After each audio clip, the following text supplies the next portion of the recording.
Agora, em relação às inflamações no trato respiratório, o que tem de mais relevante a ser comentado, basicamente é o seguinte: lembrem que a inflamação ela leva àqueles principais sinais cardeais, né, que são 5, né, dor, rubor, calor, perda da função e edema. Só que desses sinais aqui, dependendo da condição, sempre vai ter um sinal que é mais importante do que outro, né? Você já deve ter percebido isso. No caso das alergias, o sinal mais importante costumava ser questão do edema, né? Tem a questão do alguma substância são capazes de causar prurido, tal, né? O eritema também, a vermelhidão, enfim, esse tipo de coisa. Quando a gente fala de inflamações, geralmente o que costuma ser mais relevante aqui é o edema. Porque o edema ele se forma na mucosa, lá, principalmente, por exemplo, na mucosa dos brônquios, e isso aí vai dificultar a passagem de ar pelas vias respiratórias. Então tenham isso em mente.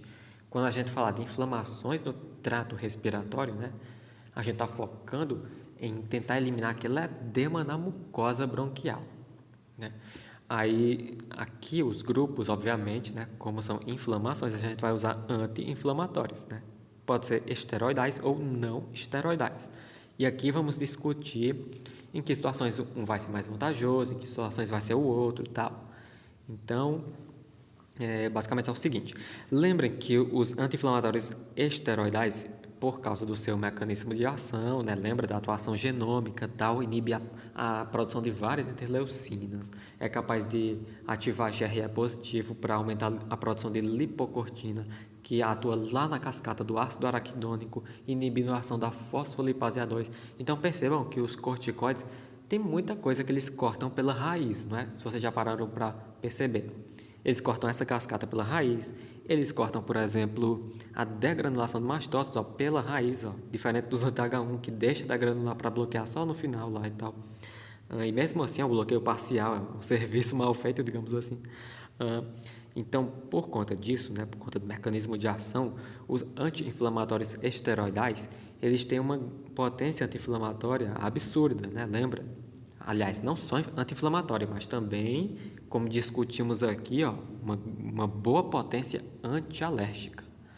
Então, por conta dessa alta potência anti-inflamatória, né, que é superior à potência anti-inflamatória dos AINES, o grupo dos anti-inflamatórios esteroidais, normalmente ele vai ser o melhor a ser utilizado tanto para alergias como para inflamações. Mas aqui entra um porém extremamente relevante, que é quando tem presença de agentes infecciosos, né?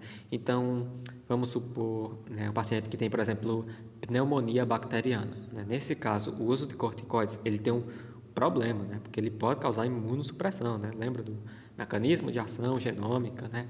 Inibe a produção de várias citocinas pró-inflamatórias, né? Que são responsáveis pela ativação de macrófagos, linfócitos, né? Então, a resposta imune do animal, de uma maneira geral, fica mais prejudicada à medida que você vai usando corticoides e tal. Então, tem que lembrar desse detalhe aqui. Então, se tem presença de agentes infecciosos causando essas inflamações, tá? O uso de corticoide já não é tão interessante, porque os efeitos negativos podem pesar mais que os positivos.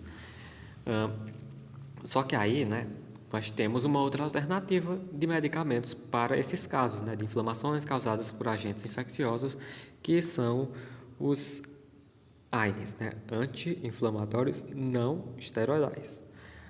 E eles têm essa vantagem de não causarem imunossupressão, porque revisando, né, olha aqui o mecanismo de ação que eu trouxe para vocês novamente para a gente revisar. O bloqueio que os AINES fazem na inflamação não é que nem os corticoides que tentam bloquear mais completamente, digamos assim, né, cortando as coisas pela raiz e tal. Os AINES não, né? Eles fazem um bloqueio mais parcial da inflamação. Então, o processo de resposta, o sistema imune do animal não vai ficar comprometido, né, com o uso de AINES, porque eles vão atuar apenas, eles deixam tudo lá acontecer, aquela cascata toda, né, fosfolipase 2, quebrar, transformar os fosfolipídios lá em ácido araquidônico e tal, para depois os AINES, né, chegarem aqui e inibirem apenas, normalmente, né, a ação da enzima ciclooxigenase, né, a COX. Dessa maneira, bloqueia a produção de prostaglandinas e tromboxanos.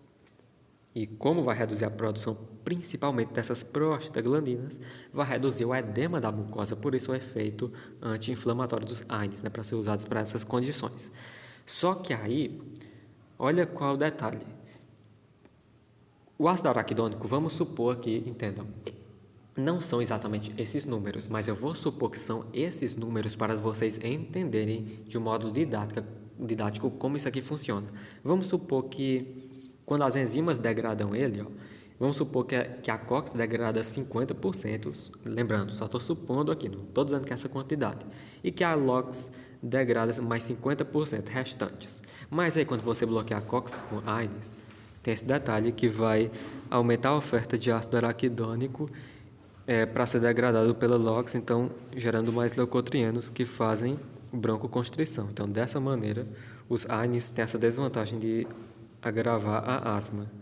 Então, casos de asma, principalmente, evita-se usar AINES. Mas, apesar que é mais complexo na realidade, porque tem aquela questão de associar, por exemplo, AINES com broncodilatadores e tal. Então, na prática, é um pouco mais complexo que isso aqui. Mas se isso aqui cair, provavelmente não ia cair para você tentar evitar que o AINE cause a broncoconstrição e tal. Não, isso aqui provavelmente não cairia, porque isso aqui é algo mais complexo.